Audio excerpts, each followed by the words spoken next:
એકદમ સોફ્ટ અને ટેસ્ટી બટાકાની ફરાળી બરફી બનાવવા માટે 250 ગ્રામ બટાકાને પ્રેશર કુકરમાં 3 વિસલ થાય ત્યાં સુધી બાફી તે ઠંડા પડે એટલે છીણી લેવા.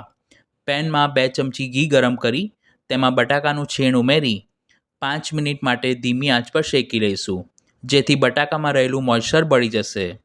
તેમાં અડધો કપ ખાંડ ઉમેરી ખાંડ ઓગળે અને તેનું પાણી બળે ત્યાં સુધી તાવેથા વડે સતત હલાવતા રહીશું.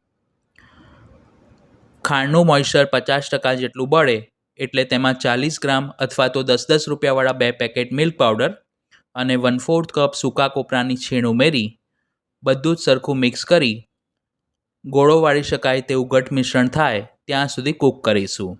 મિલ્ક પાવડરના બદલે દૂધનો મોળો માવો પણ ઉમેરી શકાય છે. ફ્લેવર માટે અડધી ચમચી ઇલાયચી પાવડર ઉમેરી મિક્સ કરીશું.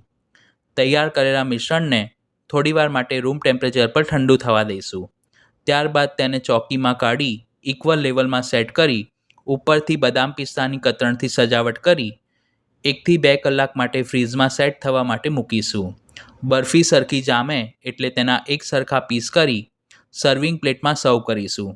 આ રીતે બનાવેલી બરફી 3 થી 4 દિવસ સુધી ફ્રીઝમાં સ્ટોર કરી શકાય છે.